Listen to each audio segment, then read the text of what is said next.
جب بھارت کی جنگ آزادی کا دور چل رہا تھا آخری، تو سر مسٹر ویول ملکہ الزبتھ کے ایک وزیر تھے، وہ بھارت آئے. تو مسٹر ویول نے بھارت کے الگ الگ سوتنترتا سینانیوں سے، جو چوٹی کے لوگ تھے، ان سے ملاقاتیں شروع کی، یہ جاننے کے لیے کہ لوگ کیسی آزادی چاہتے ہیں، کیا کیا چاہتے ہیں. انگریز کیونکہ شاطر تھا. میرے دادا جو بھارت کی جنگ آزادی کے ان انگلیوں پہ گنے جانے والے لوگوں میں سے ہیں جنہوں نے اپنی ساری زندگی اس دیش کو آزاد کرانے کے لیے لگائی، رئیس الاحرار مولانا حبیب الرحمان لدھیانوی رحمۃ اللہ علیہ. ونڈسر پیلس میں جب مولانا حبیب الرحمان لدھیانوی کو بلایا مسٹر ویول نے، الگ الگ لوگوں سے الگ الگ میٹنگیں طے تھی. تو انگریز کیونکہ شاطر ہوتا ہے نا، اس نے ایک بات کی، کہنے لگا اچھا مولانا، ہم چھوڑنے والے اس دیش کو آزاد کرنے والے، آپ یہ تو بتاؤ کہ جو سرکار بنانی ہے،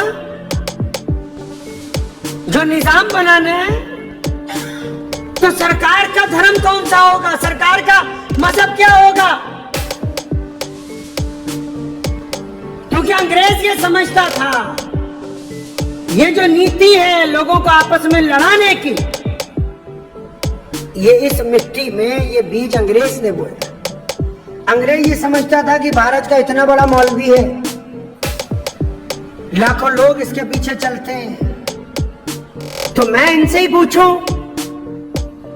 کہ جب آزاد ہو جائے گا دیش تو سرکاری دھرم کیا ہوگا؟ اور انگریز یہ سمجھتا تھا کیونکہ مولانا تو مسلمان ہیں تو یہ کہیں گے کہ بھائی سرکاری دھرم تو اسلام ہونا چاہیے. پھر جب دوسرے آئیں گے ان سے پوچھوں گا، وہ کہیں گے نہیں ان کا نہیں ہمارا ہونا چاہیے.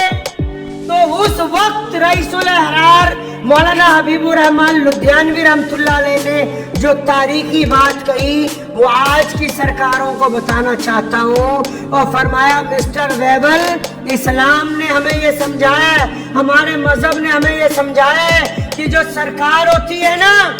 جو حکومت ہوتی ہے، اس کا جو قاضی ہوتا ہے، اس کا جو جج ہوتا ہے، اس کا جو کمشنر ہوتا ہے، اس کا جو ڈپٹی کمشنر ہوتا ہے، اس میں جو ایس پی ہوتا ہے، اس میں جو وزیر داخلہ ہوتا ہے، اس میں جو مکھ منتری ہوتا ہے، اس میں جو پردھان منتری ہوتا ہے، اس میں جتنے بڑے بڑے عہدے دار ہوتے ہیں جو سرکار کی کرسی پر بیٹھ جاتے ہیں. تو کہا تھا کہ مسٹر ویول تمہیں غلط فہمی ہو گئی، تم یہ سمجھتے ہو کہ میں یہ کہنے والا ہوں کہ سرکار کا دھرم اسلام ہوگا. فرمایا سنو، ہمارے دین نے ہمیں یہ سمجھایا کہ جب کوئی بھی آدمی سرکار کی کرسی پر بیٹھتا ہے تو اس کا مذہب انصاف ہوتا ہے، اس کا مذہب عدل ہوتا ہے، وہ لوگوں کے ساتھ برابری کرتا ہے، اس وقت وہ کسی ایک مذہب کو چاہنے والا نہیں ہوتا.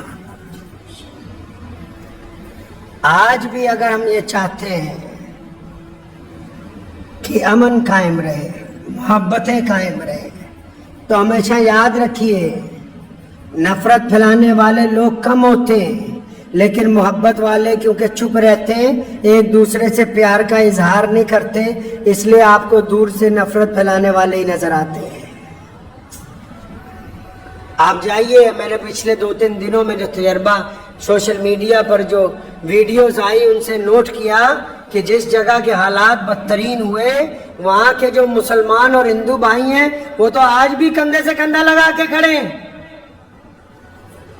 سرکار کو کہنا چاہتا ہوں کہ ناکامی کسی کی نہیں ہوتی، ناکامی حکومت کی ہوا کرتی ہے. اور یہ جو سبق دیا سوتنترتا سینانیوں نے کہ جو سرکار ہے، سرکار کا دھرم لوگوں کے لیے برابری کے ساتھ امن کو قائم کرنا، شانتی کو قائم کرنا، ان کے لیے اچھی سہولتیں رکھنا. اگر ہم برابری کو قائم رکھیں گے تو پھر کوئی بھی آدمی گستاخی نہیں کرے.